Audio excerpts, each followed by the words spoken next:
I'm Cher Safran with Share Wisdom Network and host of the Nautilus Awards Author Spotlight Series.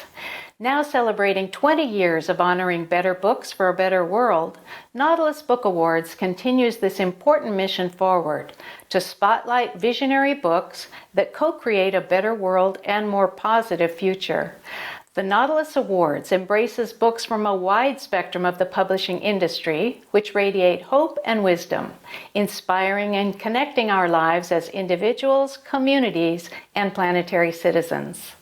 This is a vast and crucial conversation, now more than ever.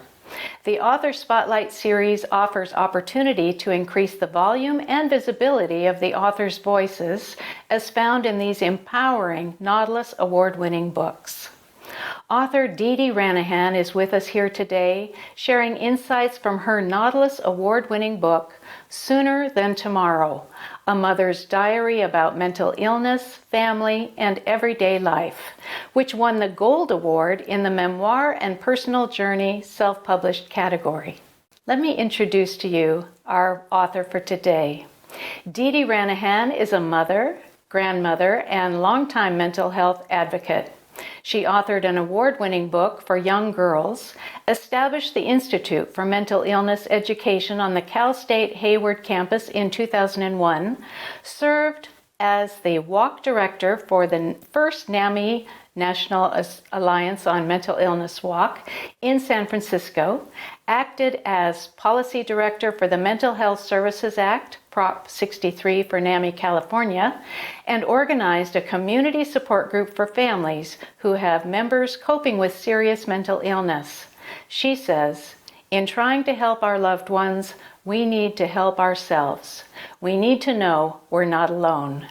Dede, it is such a pleasure to have you here today. Thank you, Cher. It's great to be with you.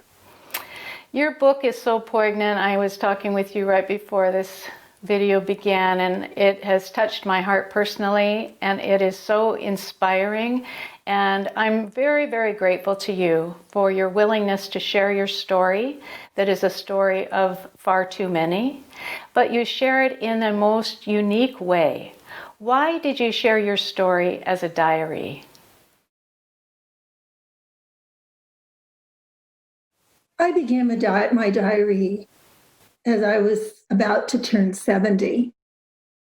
And I wasn't a happy camper. I felt like I was going to be dragged kicking and screaming into the walled city of old age, and I was never coming out. Then I decided to lean into that experience. And I wanted to reflect on the extraordinary in the ordinary, the wonder of each day. A diary format seemed a good way to do that. I also wanted to leave a time capsule for my grandchildren. So that was it, a gift for myself and a gift for my grandchildren. But after my son Pat died, my diary morphed into something more complex, including a legacy for him and a stealth indictment of our broken mental health system. And it is broken. What can you tell us about Pat?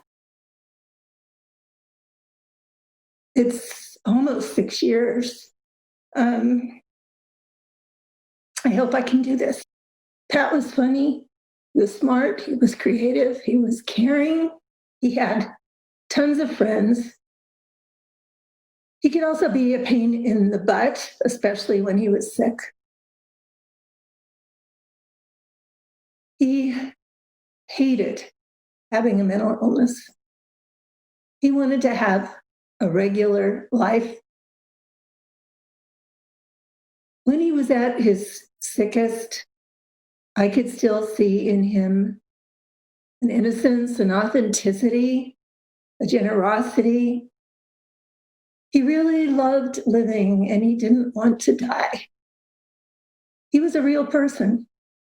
His real personhood comes out so beautifully in your writing. I know you are writing a diary, But I'm telling you, I felt like I was on the journey with you and with Pat.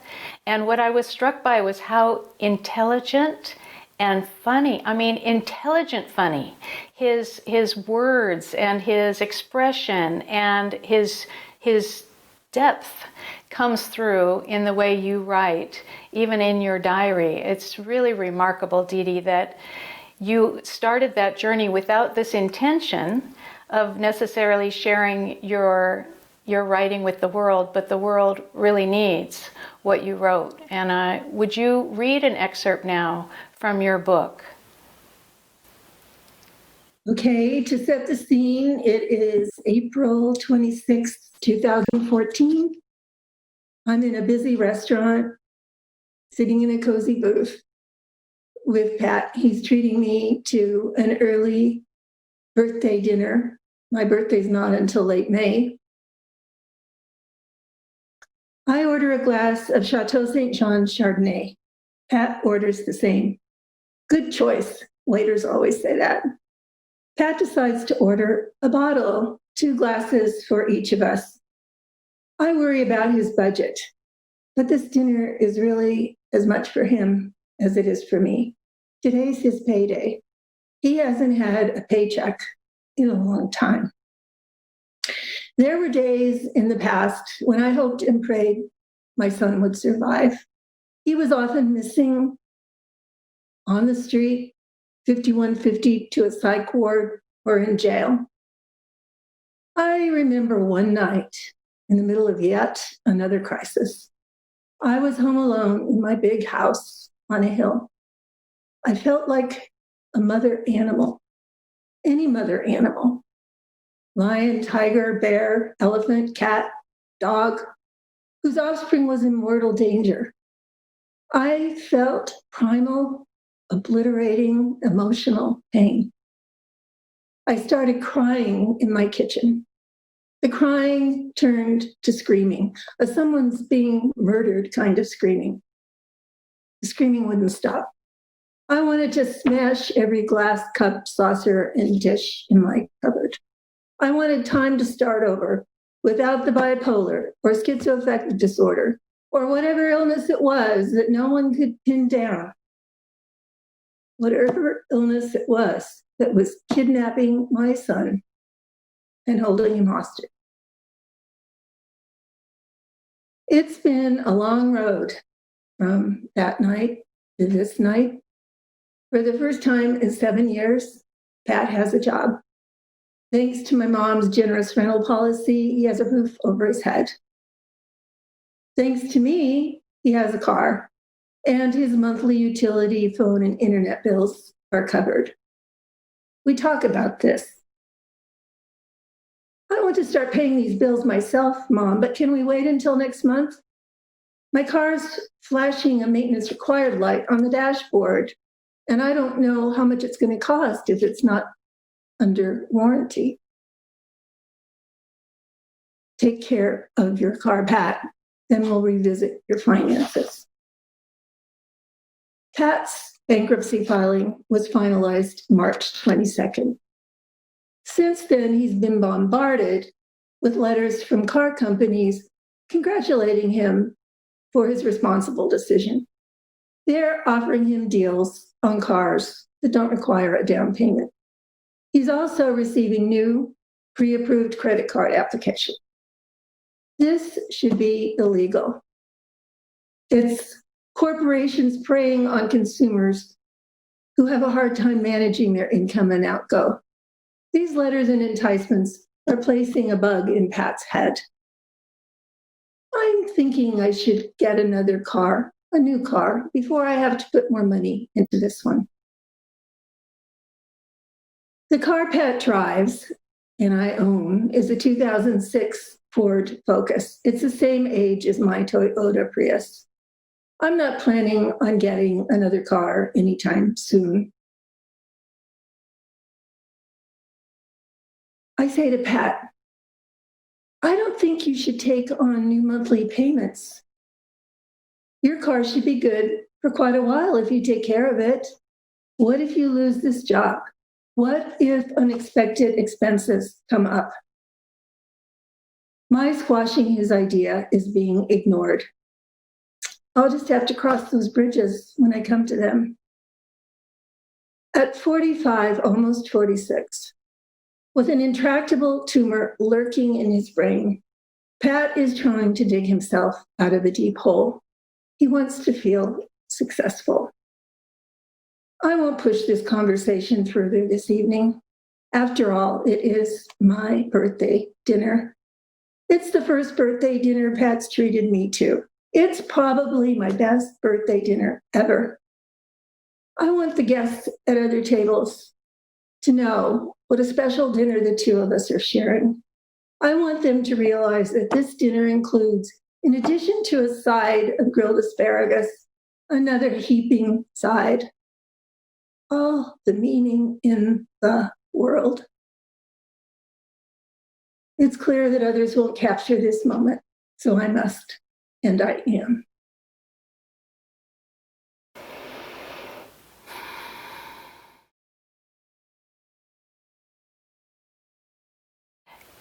You define the roller coaster of being family with mental illness in a way that I've never read before.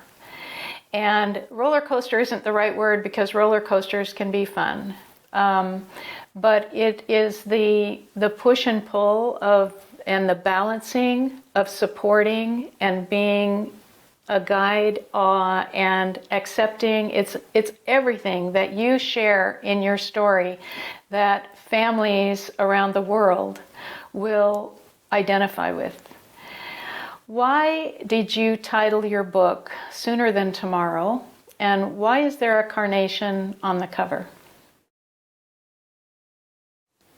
As I said, approaching the age of 70 was the catalyst for writing my diary. In its early pages, I say, it's later than I'd like, but it's sooner than tomorrow. By that I meant I'm really a lot older today than I wish I were, but I'm younger than I'm going to be tomorrow. Towards the end of the book, when I use the phrase again, sooner than tomorrow is almost like a prayer. It's in reference to our non-existent mental health system. Millions of individuals and families are suffering horribly every single day. We need change now, this minute, not tomorrow. As for the carnation, our last Mother's Day, Pat invited me and my mom, who was 96, and his sister, my daughter, and her two little girls, to his house to have wraps and drinks. I brought folding chairs. Carrie, my daughter, brought beer and soda. We sat in a circle on Pat's bare hardwood floor. He gave each of us long stem white carnations. Carnations are the official flower for Mother's Day, and different colors have different meanings. White carnations represent pure love. Pink carnations represent a mother's eternal love. And that's why I put a pink carnation on my cup. What do you hope that readers will take away from this story? I hope Sooner Than Tomorrow reminds readers that each of us has one unique life. No one else will ever see and hear exactly what I see and hear or what you see and hear. Writing my diary forced me to watch and listen intently. I've never felt as alive as I did that year before or since. I'm not saying everyone needs to keep a diary, but as Maya Angelou said, listen to yourself. And in that quietude, you might find the voice of God. Thank you so much, Dede. for touching our hearts, opening our minds, inspiring our lives with your remarkable book, Sooner Than Tomorrow, a mother's diary about mental illness, family, and everyday life.